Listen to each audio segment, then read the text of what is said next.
José Quesada, bienvenido. Muchas gracias por sacar el espacio para estar en el podcast Seguridad Hoy, presidente ejecutivo de FELADE.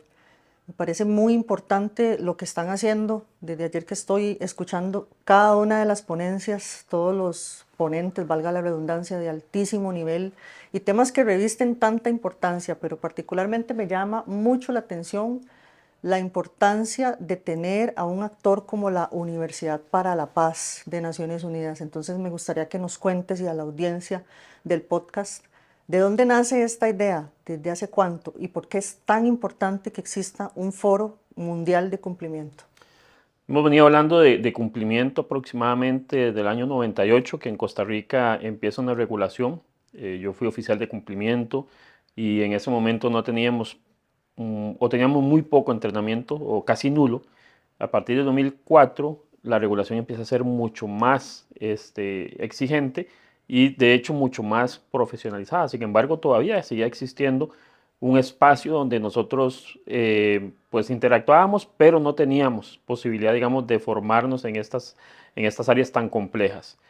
A partir de 2018 encontramos en la Universidad para la Paz una puerta abierta que nos permitió precisamente trabajar en conjunto, no solamente temas de cumplimiento, sino también temas de comercio ilícito, de corrupción, de protección del medio ambiente, de migraciones, y eso hizo que entre las dos organizaciones estableciéramos un espacio en el cual pudiéramos traer expertos de mucha trayectoria y de organismos internacionales a compartir, no solo en Costa Rica, sino en otros países, sobre estos temas. Entonces, de ahí es donde hemos podido tener colaboración de organismos como propiamente Naciones Unidas a través de la Universidad para la Paz, también la OEA a través de su Departamento de Delincuencia Organizada Transnacional, el Banco Mundial ha compartido con nosotros en estos escenarios y organismos globales como el Grupo Financiero Internacional que precisamente regula estos temas a nivel mundial. Sí, los vi y los escuché, ¿verdad? Entonces uno tomando nota, ahora decías en off que es muy importante nosotros como habitantes de este país fomentar este tipo de espacios precisamente porque nos encontramos en una situación que para unos no es crítica y a mí eso me llama la atención porque lo analizan desde un foco obviamente distinto, más académico. Para otros, los que nos dedicamos al análisis del fenómeno criminal, pues ciertamente lo que le pasa a Costa Rica es para preocuparse y ocuparse. Entonces, yo creo que un foro como este, un espacio como este que reúne a tantos expertos, puede ser muy útil incluso porque también vi actores estatales para poder crear política pública. Es sumamente importante tomar en consideración que muchas veces nosotros como ciudadanos en general no sentimos el mal ajeno hasta que nos toca. Y eso lamentablemente es lo que está sucediendo. No percibimos que hay un problema porque probablemente no estamos siendo parte de las estadísticas. Pero en el momento que un familiar o una persona cercana sufre algún tema específico, por ejemplo, de robo, de muerte, de alguna situación de estas, quizás nos pone un poco más a pensar. Sin embargo, eso es un llamado importante para que nosotros como sociedad estos temas debamos abordarlos y precisamente ese espacio que usted perfectamente coordina permite precisamente visualizar en la población en general que hay un problema y la única forma de atacar un problema es conocer sobre el mismo. Y parte de eso precisamente es acercarnos a quienes pueden dictar las leyes, a quienes pueden darle camino a todo esto en la corriente legislativa para, desde un punto de vista técnico y a nivel internacional, poder apoyar como organización, en conjunto con la universidad y con otros organismos, cómo podemos darle algún criterio técnico específico a este tipo de nuevos proyectos que existan, o inclusive los actuales, ver si son viables de forma específica en el tiempo. Bueno, y que ojalá tomen en consideración todas esas recomendaciones y mejores prácticas. Una reflexión final sobre todo lo que hemos visto a lo largo de estos 2 días en el foro y para el país, porque los temas, vuelvo y repito, son siempre muy importantes y los ponentes de altísimo nivel de organismos internacionales, Costa Rica tiene que hablar distinto, no con pesimismo, pero sí entendiendo que hay una realidad que necesitamos abordar de forma práctica y preventiva. Es muy triste cuando uno ha tenido la posibilidad de compartir primero con colegas y con expertos de otros países cosas que han sucedido. No mencionemos países específicos porque las noticias hablan por sí solas, pero cuando uno está en un país donde por un tema de corrupción la gente muere porque la licitación que iba para el equipo médico no llegó y el hospital cierra y la gente está en la puerta muriendo del hospital, uno cae como sociedad de que realmente la corrupción es un efecto nocivo. O un país donde el comercio ilícito, por ejemplo, ha desplazado la economía legal y la tiendita que tenía 20 años de operar ha cerrado porque no puede competir con mercancía ilegal que se vende a un 10% del precio que el artesano le ha costado construir, pues uno se queda también reflexionando mucho sobre eso y sobre todo también aquellos países donde el crimen organizado de forma específica ha desplazado economías específicas, ha reclutado la juventud para servir de carne de cañón, perdón la palabra, pero tengo que decirlo, para poder ellos pues seguir, ¿verdad? Operando impunemente. Entonces, creo que esa reflexión final es eso, no es entrar en pánico, es tomar acción, trabajar y desde nuestra posición que podamos, como en el caso de ustedes con este espacio, visualizar esa problemática y quizás de cierta forma generar un diálogo constructivo para abordar estos temas. Así es, muchas gracias por la paciencia también y por desarrollarnos tan bien estas ideas generales que tienen que ver precisamente con eso, con hacer conciencia, con sensibilizar y buscar que las autoridades también nos escuchen, a los que estamos no solo sensibilizando desde programas como este, sino desde otras aristas con organizaciones que no son de gobierno, ONGs, etcétera. Entonces, igual un agradecimiento público por lo que haces, ¿verdad? Porque Gracias. transformar también, traer muchos actores múltiples y reunirlos para poder hacer recomendaciones técnicas de cara a construir una mejor Costa Rica, eso es muy loable. Muchas Muchas gracias. gracias, muy amable por el espacio. A usted, muchas gracias a todos.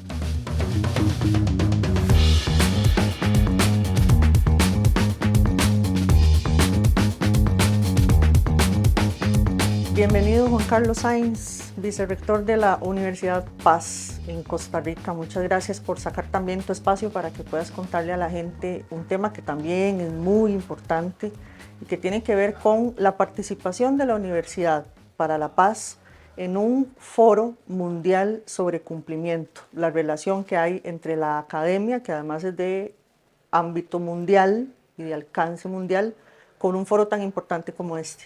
Claro que sí, muchas gracias, porque la pregunta permite explicar algo que no es tan obvio, tan fácil. Es decir, la Asamblea General de la ONU creó este organismo que se llama la Universidad para la Paz con el propósito de formar capital humano para la paz.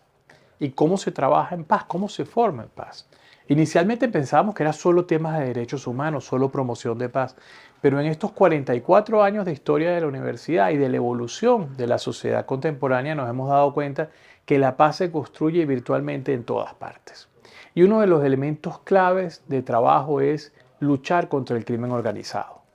Donde hay crimen, no hay paz. Es algo que me parece obvio, que uno dice, bueno, obvio, donde hay sociedades fuertes, hay paz. Pero donde hay sociedades conflictivas, donde funciona el crimen organizado, no hay paz. Entonces, en este tipo de sociedades donde hay una gran conflictividad, donde funciona el crimen organizado, es muy difícil construir paz. Podríamos pensar en el caso de Colombia en los años 80 y 90. La paz en Colombia hubiera sido mucho más rápida si no hubiera habido narcotráfico. Entonces, el tema del cumplimiento es ayudar a los sistemas financieros a evitar que el crimen organizado penetre en todo lo que son nuestras acciones y las personas como tú y como yo que no estamos en los temas de crimen organizado no seamos víctimas de este crimen. Ahora que señalas paz, era algo a lo que Costa Rica estaba muy acostumbrado. Nosotros históricamente fuimos un país oasis de seguridad, ¿verdad? Un país abanderado no solo de la paz, sino de la justicia, del respeto a los derechos humanos, y el Estado de Derecho y una serie de elementos que por supuesto hacen parte de nuestra idiosincrasia incluso. ¿Cómo ve la universidad que es, siempre, yo sé que se han sentido muy cómodos en Costa Rica, por esto que mencioné rápidamente, pero cómo ven desde la academia lo que le ha ido pasando y esta evolución que ha tenido Costa Rica en la participación de organizaciones criminales transnacionales que llegaron a instalarse al país y que obviamente todo esto implica un deterioro, vos lo decías al principio, es que le resta calidad de vida a los costarricenses y a los habitantes del país, atenta contra nuestro sistema democrático. Es que es algo que es muy complejo y que además es global. Desde la academia, porque también sé que tienen su cátedra especializada en crimen organizado, pero ustedes en general, desde Naciones Unidas, yo sé que siempre tuvimos un lugar muy privilegiado. Costa Rica era el oasis de América Latina, pero hoy no es tan así. No, fíjate que sí lo tienen y sí sigue siendo el oasis, porque para la perspectiva costarricense es muy grave, hay un deterioro absoluto. Es decir, cuando tú ves las estadísticas de Costa Rica, hay un deterioro en ese tema, pero cuando tú comparas esas estadísticas con la región, con el continente y con el mundo, te das cuenta de que Costa Rica sigue estando mucho, mucho mejor en esa calidad de vida, en ese respeto a lo que es el Estado de Derecho en comparación con el resto. Pero tú decías algo muy importante, que es que lamentablemente este es un deterioro global. ¿Por qué? Porque es que el crimen organizado también se ha hecho global. Antes había lugares donde se daba el crimen organizado y eso hacía negocios, pero hoy por hoy esta ansia de extender el negocio ha hecho que los tentáculos del crimen se den en todos lados y sociedades como la de Costa Rica, que hay un gran respeto al derecho, hay una gran civilidad, es decir, la sociedad se comporta de manera adecuada, es un paraíso para entrar en ese crimen. Por eso es tan importante esa capacitación, esa lucha y ese ponernos como organismo internacional al lado de la sociedad costarricense a poder desarrollar esas defensas para que el crimen organizado no acabe con lo que, como tú bien decías, es un oasis de civilidad, un oasis de paz y un oasis de cumplimiento de derechos. Te digo una anécdota, cuando nosotros recibimos a nuestros estudiantes en nuestro campus en las afueras de San José, siempre recibimos, tenemos cada grupo unos 150, 200 alumnos de 100 países y para la mayoría llegar a un país donde no hay ejército, donde no hay una policía represiva, donde los guardas que cuidan la universidad no tienen armas y no están regañando a la gente, sino que es más cooperativo, a partir de ahí comienzan a estudiar paz. Claro, a partir de ahí, pero el modelo de nosotros siempre fue ejemplar, sigue siendo ejemplar conforme a lo que vos estabas diciendo ahorita, comparado con muchos de los países del hemisferio, incluso del mundo. Sí, nosotros todavía gozamos de un montón de privilegios, ¿verdad? En el tejido social, pero efectivamente hay problemáticas que están aquí, ¿verdad? Y que son una realidad y que pueden atentar contra todo eso. Y básicamente es porque no tenemos relación con ese tipo de conflictos. Somos un país sin ejército, somos un país que sí, en la mayor parte de los casos en los servicios de seguridad privada están desarmados. Incluso aquí se ha hecho mucho o lo posible porque estén desarmados del todo en muchos de los gobiernos.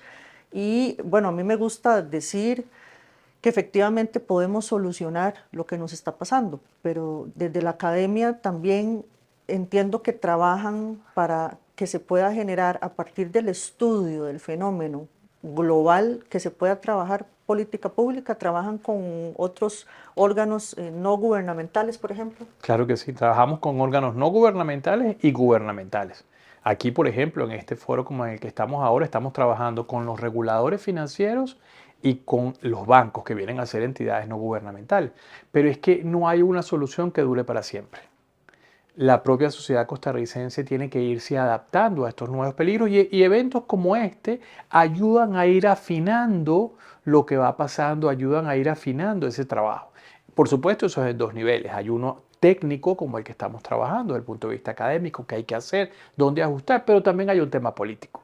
La sociedad tiene que enfrentar, tiene que quedarse claro en cuál es el problema y tiene que tomar las medidas de consenso social, cuál es el tipo de sociedad, cuál es el que hay y que tiene mucho que ver, yo creo que en temas de lo que es la sociedad costarricense, volver un poco a sus propias bases, que algunos elementos son preocupantes, por ejemplo, Costa Rica es la desigualdad en Costa Rica ha ido creciendo, que era una de las características más fuertes de Costa Rica, la gran igualdad. Ahora se está creciendo la desigualdad y son los elementos que como política de Estado tiene que la sociedad sentarse a trabajar. Nosotros estamos aquí para apoyarlo desde lo técnico y también como señalar esos temas que la sociedad costarricense tiene que ir trabajando. Así es. Bueno, esa es tu reflexión final. Muchas gracias por todo, por el espacio, y creo que nos vamos a ver muy pronto en la Universidad para la Paz. Esa es su casa. Gracias. Gracias a todos.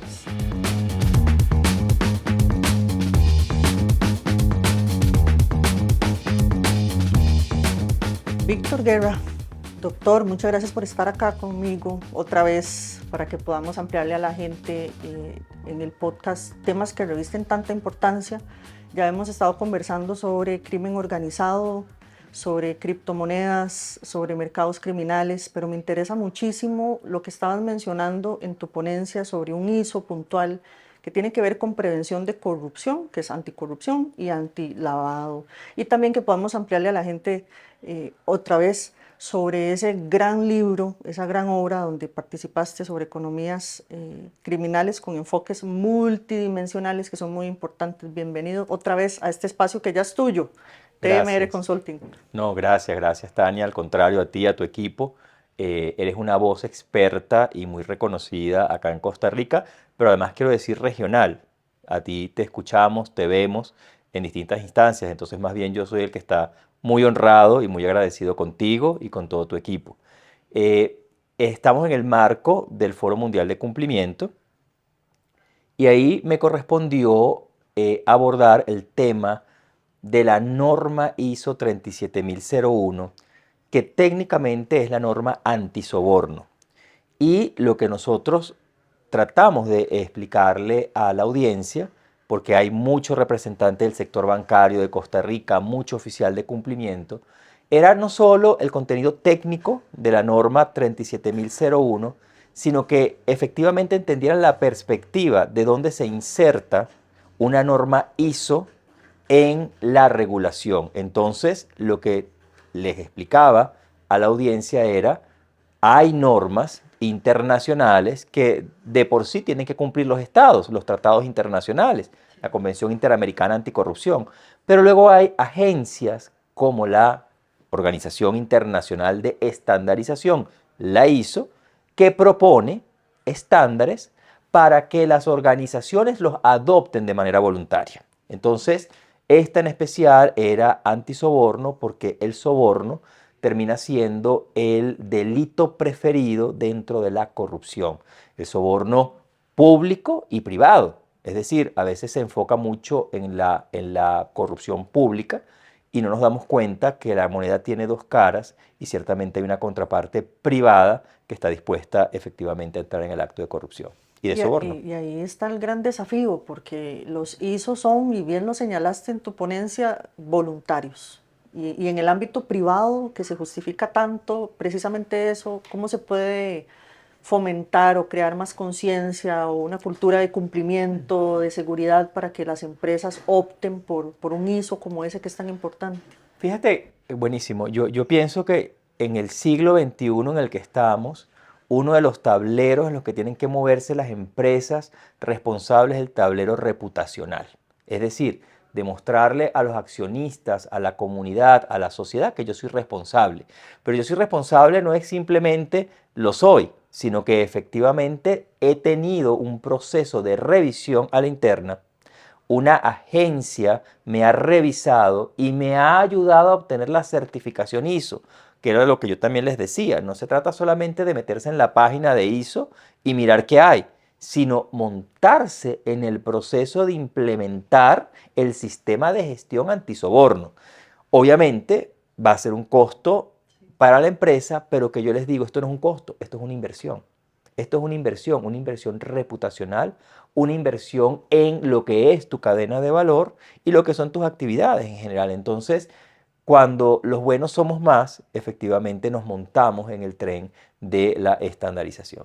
Bueno, y que también ahí se les puede decir a los empresarios para fomentar lo que es un asunto no solo de ética, sino que siempre te van a decir los empresarios cuál es el retorno, porque para ellos todo tiene que ser cuantificable, tiene que monetizarse. De acuerdo.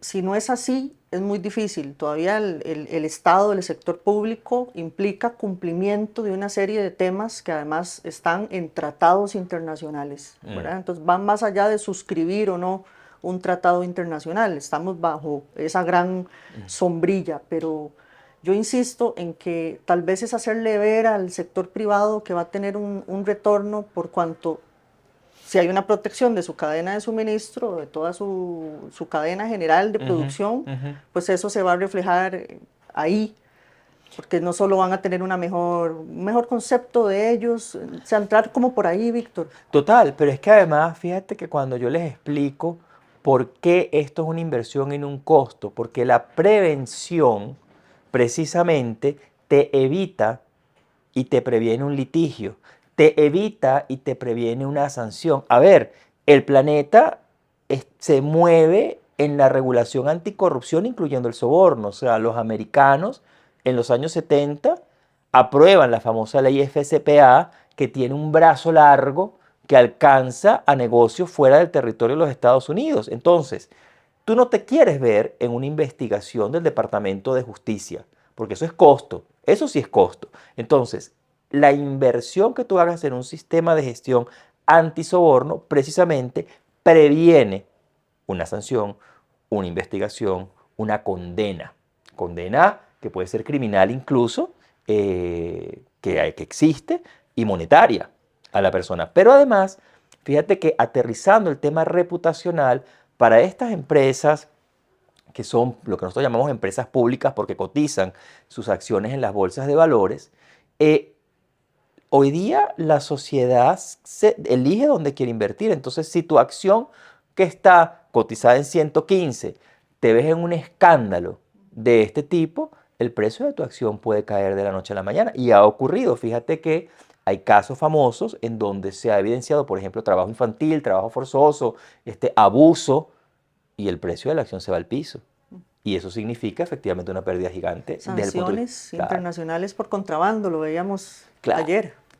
Claro, claro. Entonces luego tienes el ecosistema criminal. Y en el ecosistema criminal hay países que llevan la batuta y la bandera, como es la oficina del Departamento del Tesoro de los Estados Unidos, la OFAC, en donde dice, un momentico, vamos a congelar bienes de empresas que están involucradas, inmiscuidas en temas de corrupción. Ya no es solamente el personaje específico que haya creado la empresa, ahora es también la empresa que está facilitando este tipo de actos. Y una sanción definitivamente, digamos, en un mundo global, te frena. Porque si usted me dice, bueno, es que mi negocito no sale de Chiriquí en Panamá o de Heredia en Costa Rica. Bueno, tú dices, bueno, ok, ahí están allí. Pero cuando estás en un mundo global, todo interconectado, medidas restrictivas, sanciones económicas, efectivamente tiene que importarte. Una reflexión final, Víctor, ya lo dijiste, muy bien, la importancia, por supuesto, que reviste optar por un ISO como este, pero los mercados criminales que hoy abarcan absolutamente todo y en el ámbito privado se hace muy poco, para mi gusto. Entonces, yo creo que hay que hacer, ¿qué? Un llamado de atención, sensibilizar más, hacer encuentros como estos, que haya más publicidad. Vimos a todos los medios de comunicación que estaban acá en el hotel a propósito del Foro Mundial. Sí. Pero no puede quedarse ahí, ¿verdad? De que solo sean ponencias, sino de que definitivamente se sensibilice muchísimo más al sector empresarial. Totalmente de acuerdo. Y yo creo que todavía el sector privado y el sector empresarial podemos hacer más. Es decir, yo creo que la comunicación a través de las cámaras, a través de los gremios de industria, de comercio, etcétera, cumplen un rol. Y fíjate que yo acá siempre digo que la lucha no es de la noche a la mañana. Es decir, nosotros nos vamos a desmantelar. La organización criminal es un ecosistema y es un negocio. Tú estás compitiendo con un negocio criminal y no se van a ir de la noche a la mañana. Entonces, en la medida en que tú articules foros como este, Foro Mundial de Cumplimiento, en la medida en que tú tengas participación y no cedas los espacios, y quizás por ahí va mi reflexión, cuando se me pregunta, por ejemplo, en el caso de Venezuela, ¿qué pasó? O en el caso de país X o Y, ¿qué pasó? Bueno, que nosotros fuimos, consciente o inconscientemente, cediéndole ese espacio a la economía criminal. Entonces, yo creo que la labor de concientización no termina acá. Yo creo que las listas que se hacen, lo decíamos esta mañana, la cultura de cumplimiento. La cultura de cumplimiento es un proceso. O ¿sí? Que involucra, sí, los checklists, las listas, los entrenamientos. Es un todo. Es un todo. Entonces yo no desmerito, yo no desmerito las piezas del rompecabezas. Así es. Víctor, muchas gracias. Nos toca seguir escribiendo libros, nos toca seguir haciendo radio, seguir participando de foros como estos para concientizar qué es lo que podemos hacer nosotros. Por eso cada vez que usted me invite, doctora, yo voy a estar ahí firme como un soldado, primero porque eres una voz experta, porque desarrollas los temas de una manera muy profesional y yo más bien muy honrado siempre pues de poderte contribuir en lo que tú y tu audiencia necesiten. Muchísimas Muchas gracias. gracias. Gracias y nos vemos en la radio. Así es, así Bueno, es. Gracias. Gracias a todos.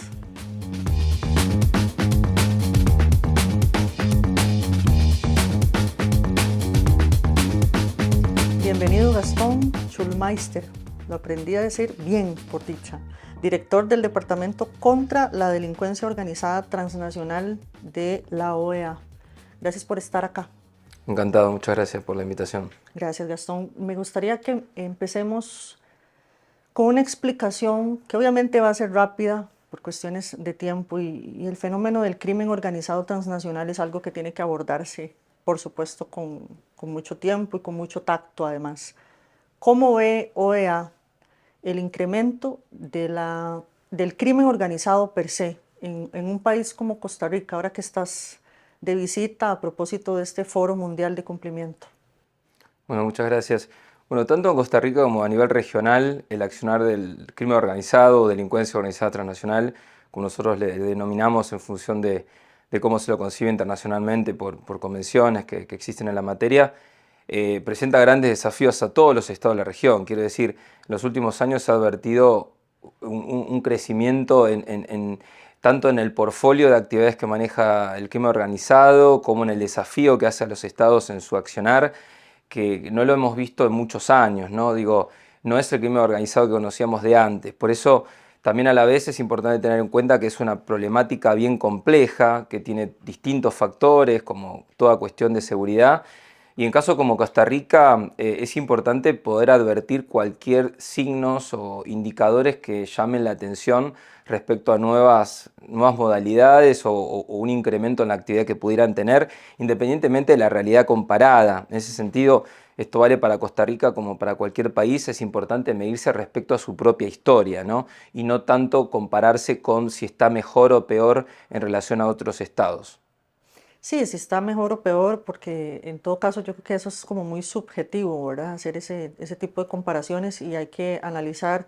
Igual las soluciones y las recetas van para cada uno de los países. Aquí se discute mucho, por ejemplo, que tenemos un sistema legislativo, un marco jurídico muy laxo, porque siempre se tuvo una historia en Costa Rica muy pacífica, porque hemos sido a lo largo de toda la historia, valga la redundancia, un referente de paz, de seguridad, pero hoy no somos tan así, ¿verdad? Entonces también creo que nos hace falta desde la idiosincrasia costarricense asumir la responsabilidad de lo que pasa para poder prevenir, para poder contrarrestar el fenómeno de las redes ilícitas transnacionales. Pero más allá de eso, que lo decís muy bien, porque la receta es particular, desde la OEA tienen programas y trabajan muchísimo en la prevención para que todas estas organizaciones criminales que están en el hemisferio pues no lleguen. Entonces, ¿cuáles son esos programas? Así es, bueno, desde la OEA contamos con distintos mecanismos hemisféricos en materia de lucha contra el lavado de activos en particular, delincuencia organizada transnacional en distintas modalidades. Me refiero a mecanismos de foros políticos, foros técnicos, foros, cuando digo políticos me refiero de mecanismos de autoridades nacionales contra la delincuencia organizada transnacional, por ejemplo, lo mismo en otras materias, grupos de expertos para el control de lavado de activos, que conocemos como SHELAVEX, y estos mecanismos lo que sirven es que justamente no solamente para intercambiar información, intercambiar experiencias, sino justamente para abordar esas nuevas modalidades, esas nuevas manifestaciones en las cuales, a través de las cuales se manifiesta el crimen organizado. Y es en esos foros, junto a distintas resoluciones que se generan a nivel Asamblea General, el Consejo Permanente de la organización, la que nutren de mandatos a nuestra organización como tal y a los distintos departamentos que servimos en la ejecución de acciones. Entonces, es necesario tener esa voluntad política para poder impulsar determinadas acciones. Esas acciones poder encauzarlas en distintos programas que puedan contar con un financiamiento determinado y eso tener un impacto en la sociedad. Ese impacto se da a partir del famoso fortalecimiento institucional. ¿De qué hablamos cuando hablamos de fortalecimiento institucional? Bueno, dotar a las autoridades de la debida capacitación, poder hacer diagnósticos sectoriales, por ejemplo, de riesgos adecuados, poder identificar y construir manuales de procedimiento, ya sea para investigaciones, para asegurar una efectiva cooperación internacional, por ejemplo, jurídica en determinadas materias, dotar de alguna tecnología que pudiera ser considerada necesaria y ser proveída a las autoridades. Digamos, son todas distintas acciones que tienen que ver con tener un mandato político al efecto, hacer una identificación de asignación presupuestaria acorde y contar con la voluntad política de las contrapartes, de las autoridades, para poder implementar esas acciones. Que ahí donde decís voluntad política, eso sí nos caracteriza en Costa Rica, ¿verdad? Siempre tenemos, y lo decían en una de las ponencias, que Costa Rica siempre está muy abierto a hacer resiliencia a partir de la cooperación internacional. Entonces, siempre vamos a estar muy activos en cuanto al respeto de los derechos humanos y proteger el Estado de Derecho y promoción de paz. Entonces, eso yo supongo que se observa desde la OEA. Sí, una reflexión final, por favor, Gastón, principalmente por los temas que mencionaste en tu ponencia en este foro. Perfecto. Sí, quizás como reflexión, Costa Rica históricamente ha estado muy comprometida con la cooperación internacional y quedándome con esa idea, resaltar de que la cooperación internacional no es un título, digamos, frío, genérico, es una herramienta de trabajo. Digo, cuando hablamos de delincuencia organizada transnacional, ya por definición ese carácter transnacional nos obliga a que los estados, digamos, se vean en la necesidad de cooperar. En ese sentido, nadie se salva solo. Cualquier estado que pretenda afrontar este tipo de fenómenos transnacionales debe hacerlo junto a sus socios, junto a sus países vecinos. Entonces, la cooperación internacional se transforma en una herramienta de trabajo fundamental. Y esa cooperación internacional se monta y se plasma en acciones concretas. El tipo de ejemplos que daba anteriormente, y en asegurar esa cooperación, ese intercambio de información, la promoción de grupos de trabajo, investigaciones conjuntas, etcétera, etcétera. Así que creo que ese es el camino adecuado, obligado y necesario que debemos afrontar, y para eso desde organizaciones como la OEA estamos a disposición de los Estados miembros, en este caso principalmente Costa Rica, para ver cómo ayudarles en una mejor y efectiva lucha contra el crimen organizado. Muchísimas gracias de nuevo por todo tu tiempo y espero que estés pronto en Costa Rica. Un placer. Gracias a ustedes por vernos.